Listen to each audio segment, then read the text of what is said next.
All right, welcome to Tactical Thursday. You're in the basement of Casa de Parker, and I hope today is going well for you. It's a beautiful day outside, but we're gonna go over some group attacking tactics. All right, we're gonna do the best we can. Don't exactly have a big tactics board, but we're gonna have some fun with this anyway.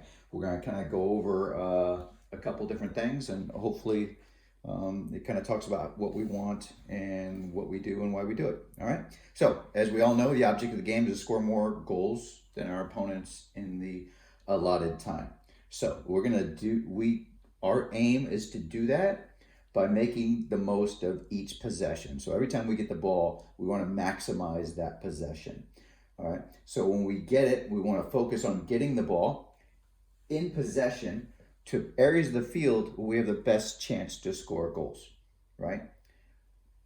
So we do that by either connecting over, connecting through, or connecting around. That's going to look a little bit more, you'll see a little bit more of that when we get onto the tactics board 11v11 on the iPad, which we'll integrate here in a minute. But all of that, the ways we can get to those spots, or by dribbling, by passing, or by winning the ball as close to our opponent's goal as possible. So we do a lot of rondos. So we do a lot of small-sided games, which we put a lot of decision making and try to put ourselves in scenarios where we have to make these decisions over and over and over again. So we try and set up our training sessions so we've got to make a ton of decisions so we get really good at it. So that's the idea. So we're going to talk a little bit with Rondo, especially it's about passing. And there's 3 different types of passes. So if we kind of set this up in a 5v2, you can see it's the quarters. FDR, our dime, is going to be the ball against Abe Lincoln and the pennies. So if we see the 5v2 here set up versus the 2. All right, we're going to talk about the level passes, as we call them. All right, so if we pass the ball from here to here, and the defender, the ball never really gets across the defender's hips or around the defender, we call this a level 1 pass. So we're passing the ball from here to here, and the defender really doesn't have to go too far, or the ball never gets beside her or behind her. Okay, so that's what we call a level 1. Level 1, usually you want to indicate that by playing the foot nearest to you. So if I play her left foot, I play her the ball because I'd want the ball back. All right. If I play the ball in here, I want to hopefully get the ball back to here. All right. So level 2, pretty basic, and this will build, so don't worry. So a level 2 pass would be if we position ourselves a little further out wide, and the ball is with my right foot, and I make the play into her right foot. Now this defender who was trying to put pressure here now has to come all the way back over, and we've actually gone around her. All right, so we've gotten the ball here and we can go out the other side. All right, so one more time. Level 2, all right, we're getting some pressure here. We're able to play the ball across that defender to the, getting across our body here to this player's right foot so that we can play out and go the other way. So we've gone around. That's what we call a level 2, okay? If we talk about a level 3, that's kind of the objective is this, and that's breaking a line, and that's playing the ball from here between the defenders, get behind both defenders. So that is a level 3. So we talk a lot about when we play rondos using level 1s and level 2s to instigate level 3s. All right. Is this about keeping the ball? No.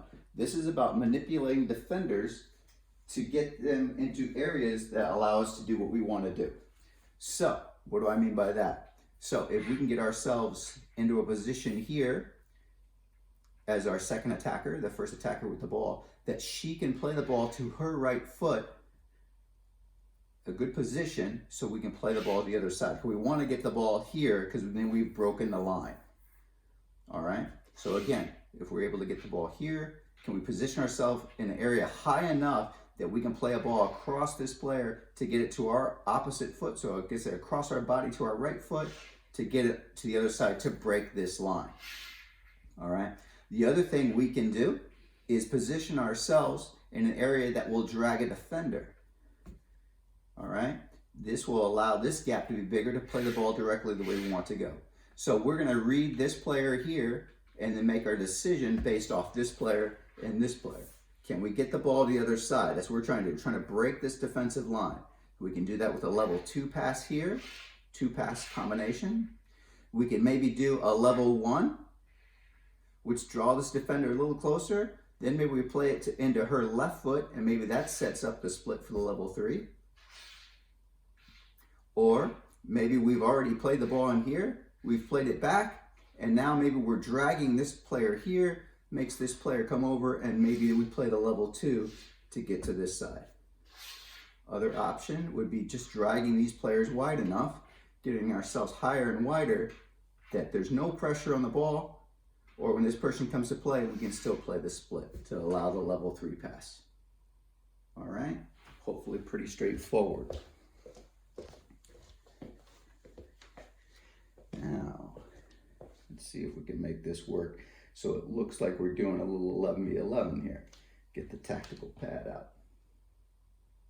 And this works the same thing if we were putting a 6v3 scenario, or maybe we're doing a 3v1. It's the same thing. We're still trying to use level 1s and level 2s to ideally set up level 3s, or moving defenders out of the way so we can play level 3s. Let's see what this kind of looks like here. Get a little closer.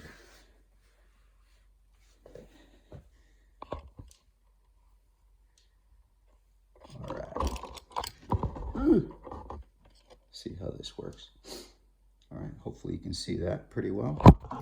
So we've got the same kind of setup we had the other day. I'm having trouble with this easel here. A lot of trouble with this easel here.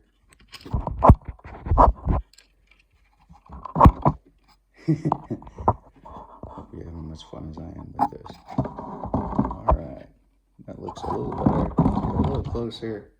Fantastic. All right, so if we're looking at the big picture now, and we're looking at 11v11, we talked about it earlier, about trying to play over, connecting through, or connecting around. All right, so connecting over, if the ball is here with our center back, if we're in white in a 1-4 diamond 2 against a 1-4-3-3 in a triangle, connecting over would be able to break the lines and connecting to a player that's behind their center backs. Breaking 1, 2, 3 lines to get the ball in there. That would be ideal. All right. Connecting through would be being able to play through the opponent's lines, passing the ball through, keeping it moving, and maybe then playing into the target. Maybe this ball will move if I touch it enough times. Maybe we're playing in between the lines a little bit.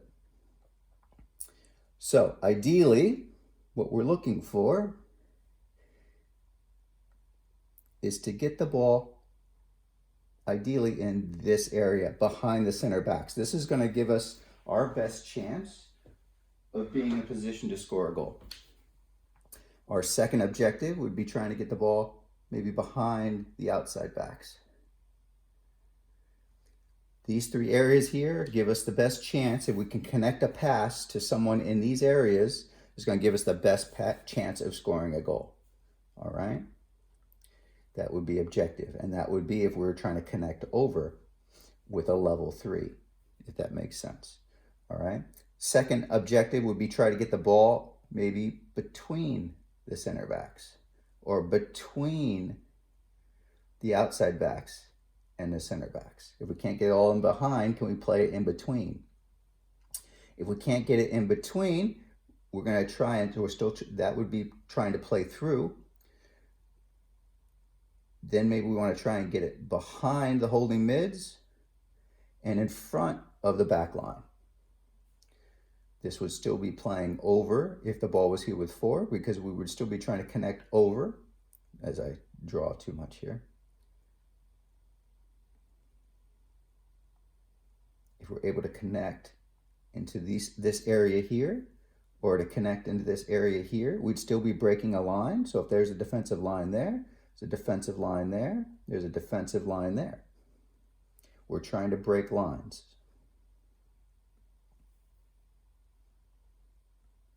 And all of a sudden we have an arrow here that's going to be fun for us for a little bit.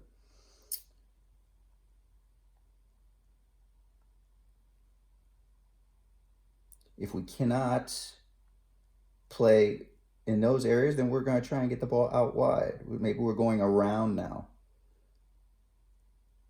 So again, it's connecting over, connecting around, connecting through or connecting around. Connecting around here would probably be level 2s, or if we're playing a ball from here to here, as I messed this up again, if we're playing the ball to a play, this is fun. If we're playing a ball to a player as they move out to this area here, that's a level 3 pass because it breaks this line, all right? But at the same time, we're going around these players here. So it can get a little complicated, but the idea is we're trying to make something that's incredibly complex into really simple.